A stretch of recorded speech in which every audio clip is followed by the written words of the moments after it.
Hey, what's going on there, guys? I'm back here today with another deck tech for you. So today we are taking a look at a modern deck, and it is Bant Allies. So Bant is a 3-color combination, and it is white, green, and blue. And with this deck, it's really creature heavy, and it plays off of the synergy that allies have with enter the battlefield abilities. So they are either going to make each other a whole lot bigger based on +1/+1 counters, or they're going to have other enter the battlefield abilities like gaining life, giving lifelink to all of our allies, or giving protection to all of them from specific colors. So before we get things started, if you guys have any suggestions for decks that you would like to see, please leave them down in the comments below. I'll take them into consideration for future deck techs.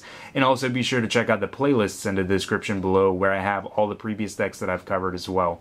So first off, we're starting off with our creature portion here. That's the heaviest part of the deck, and I really wanted to be creature heavy just because of Descendants Path. Descendants Path is really awesome, and I don't want to be hitting into like a ton of lands or a ton of non-creature spells. I want to utilize Descendants Path and just keep on getting free creatures out of it. So I wanted it to be really creature heavy. So the first creature is Hada Freeblade. So Freeblade is a 0/1 for 1 white, and like a lot of the ally creatures that I have in this deck, they're basically all going to have this ability where whenever that creature or another ally enters the battlefield under your control, you may put a +1/+1 counter on this creature, so in this case, Freeblade. So the Freeblade is going to be a 1/2 whenever he enters in, and then will progressively get bigger every time we have another ally enter the battlefield under our control. So the Freeblade is just a perfect start. You play him turn 1, and then from there you can just cruise in and just get a huge creature over the next upcoming turns. Then we have Kazandu Blademaster. So Blademaster is probably my favorite 2-drop to have as far as aggressive creatures that can also block go. So he's a 1/1 for double white with First Strike and Vigilance, just making him huge. And he has that ability again where whenever he enters the battlefield or another ally enters the battlefield, we can put a +1/+1 on him. So just right off the bat, he's a 2/2 with First Strike and Vigilance when he comes in. Then the following turn, he's hopefully going to be a 3/3, maybe even a 4/4, and you just sail through there. The Blademaster is especially really awesome because that Vigilance allows us to swing in with him. The First Strike is going to keep him out of the range where your opponent could block and just get rid of him easily by trading creatures. And he also sits back and is going to allow us to block other creatures that our opponents have. Once he gets out of the Lightning Bolt range, he ends up being really awesome. So the Blademaster is just really solid for the 2-drop. And then we have Ondu Cleric, so moving away from the creatures that have the +1/+1 counter abilities.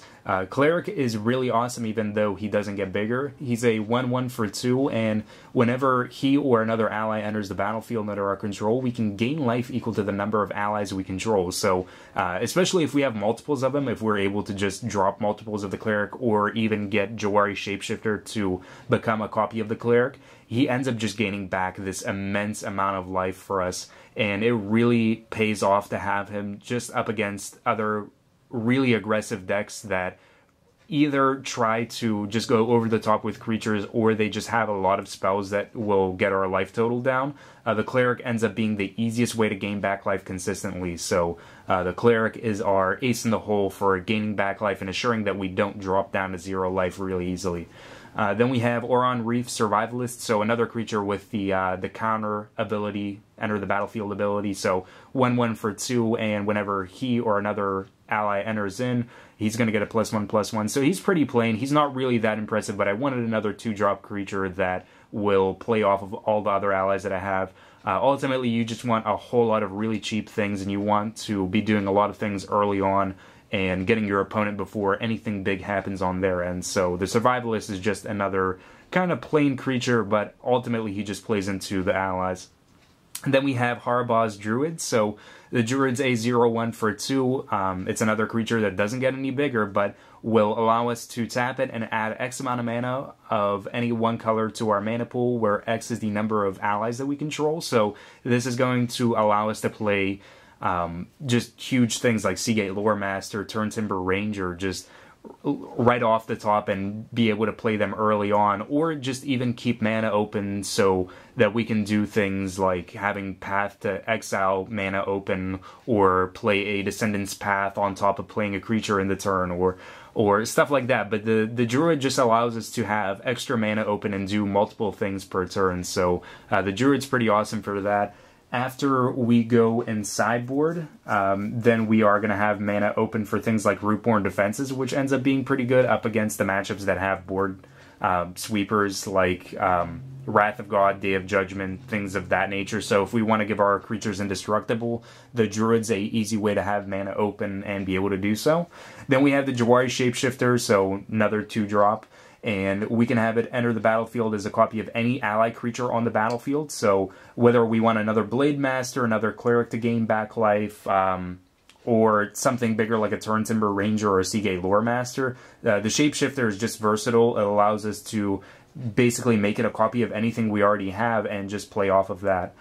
We have 2 Kabira Evangel. So the Evangel is a 2/3 for 3, and whenever it enters the battlefield or another ally enters the battlefield, we can choose a color. If we do, ally creatures gain protection from that chosen color until the end of the turn, so it's pretty awesome, especially if we can have multiple creatures enter in. We can have protection from multiple colors, and then we can either alpha strike or make it so that our opponent can't cast things, or they have to cast any removal spells at the point in time whenever the triggers are being put onto the stack, so there are no like sneaky things going on. So the Evangel ends up being pretty awesome. I like it more so than anything for the matchups where our opponents have a lot of creatures, and then we can just find and pick and choose what colors we want protection from, and we can give that to all of our allies. Then we have 2 Talus Paladin, so another 2/3 creature, but he costs 4, and whenever he or another ally enters the battlefield, we can give lifelink to all of our ally creatures, and then we can put a +1/+1 on the Talus Paladin. So I don't think he's as impressive as the Cleric in terms of gaining back life, but giving lifelink to all of our creatures is pretty nice, and having him as a 3/4 creature for 4 just whenever he enters the battlefield is pretty alright for us. Ultimately, he's just another way of being able to gain back some easy life. I have 2 Turntimber Rangers, so the Turntimber Ranger is pretty small when he comes out, being a 3/3 for 5, ultimately whenever everything resolves, but whenever he or another ally enters the battlefield under our control, we can put a 2/2 green wolf creature token on the battlefield and put a +1/+1 on him, so he is going to allow us to flood the board with 2/2s, and those 2/2s are going to be really awesome for us.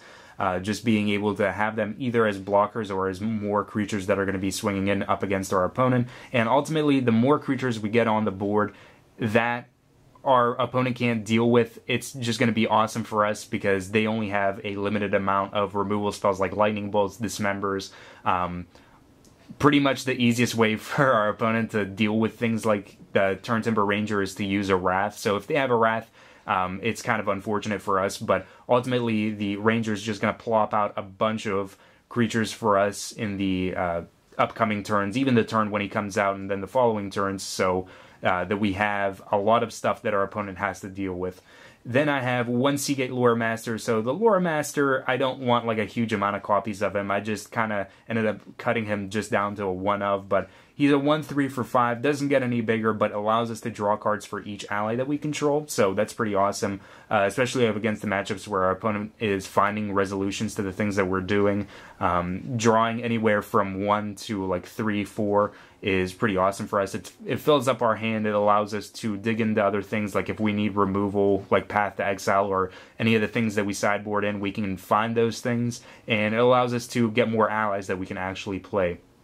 So moving away from the creatures we have, or other spells, which there's only 7 of them, I have a Place at a Path to Exile, so we can remove target creature from the game, and their controller can search their library for a basic land, and they get to put it into the battlefield tapped, and then they shuffle their library. So Path is just the easiest way of getting rid of Tarmogoyfs or any other big things that our opponent's going to try and play early on. Confidants, if our opponent is seeming to get some advantage out of having them there, if they're really trying to dig and find something that they don't already have. Ultimately, like, Path just gets rid of anything. It just gets rid of things that we don't want our opponent to have on the board. It's plain and simple, and it's only 1 white, so it's pretty easy to keep 1 white mana open to be able to exile other things.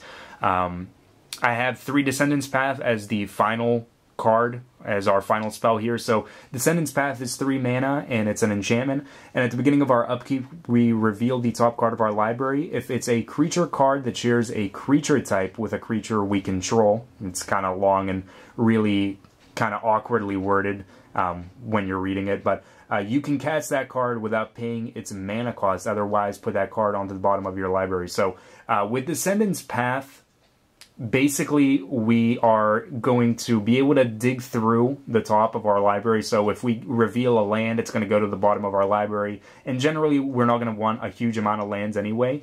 If it's something like Path to Exile, like, yeah, that goes to the bottom of our library, but it still gets us closer to the creatures that we want to have.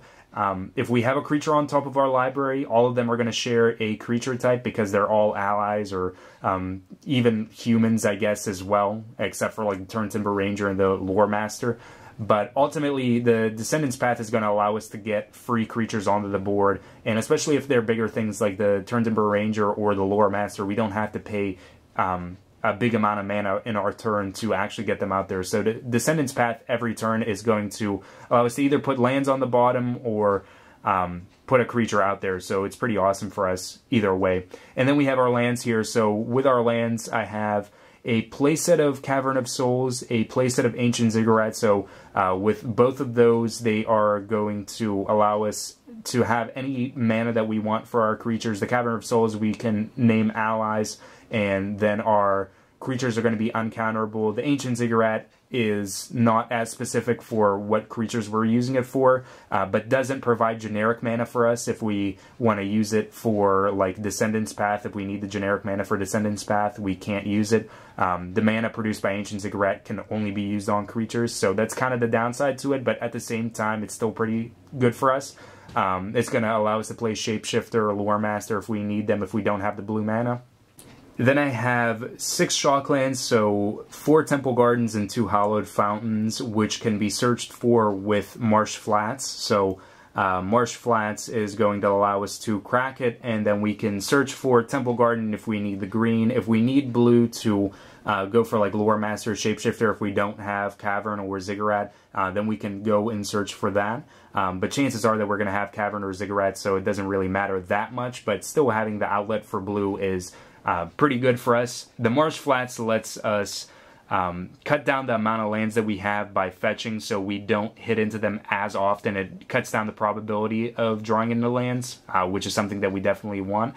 And then the last land that we have is Razorverge Thicket. So enters the battlefield tapped unless we control 2 or fewer other lands, and taps for green or white to our mana pool. So that's the main board that we have here for Bant allies. Now let's jump over and take a look at what we have here in the sideboard. Okay, so for our sideboard here, the first card that we have is Revoke Existence as a 3-of. So the Revoke Existence allows us to exile target artifact or enchantment for 2 mana, and this is for a variety of decks, mainly things like Affinity, where I can start getting rid of creatures and I don't have to worry about my spell destroying the artifact and them being able to regenerate their artifact. So Exile is kind of a perfect means to that.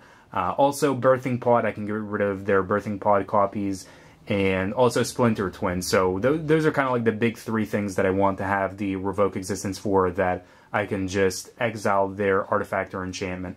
I also have Tectonic Edge as a playset. So the Tech Edge is really nice to have, especially as a playset, because I want to have it consistently, if I can talk today, for the lands matchups. So things like Valakut and Tron, I want to have Tectonic Edge consistently, so that early on it can just be a land that's going to provide generic mana for me, but whenever they start trying to ramp into the other things that they're trying to do, in the case of Tron, or trying to play off of Valakut to win the game with the Scape Shift decks or anything like that, Tech Edge is going to be pretty awesome for me, where I can just blow up lands that I don't want my opponent to have, and they don't have the benefit of searching their library for a basic land card like I would have it happen off of Ghost Quarter. So that's kind of the justification for Tectonic Edge rather than Ghost Quarter. I have 2 timely reinforcements for hyper-aggressive decks that are trying to get me to 0 as quick as possible. So if we have less life than our opponent, we gain 6 life, which is generally going to be the case for anything that's hyper-aggressive. And if we control fewer creatures than our opponent, we put 3 1/1s onto the battlefield as well. So timely reinforcements ends up being really nice for that 3 mana to give ourselves a nice life boost and some 1/1s if we don't have as many creatures as our opponent, which they're basically just going to be chump blockers anyway because they're only 1/1s. I have 2 Faith Shield, which originally started off as Brave the Elements, but I ended up switching it for Faith Shield just because Brave the Elements only allows me to give protection to white creatures that I control, where Faith Shield allows me to give any permanent that I want protection from the color of my choice until the end of the turn.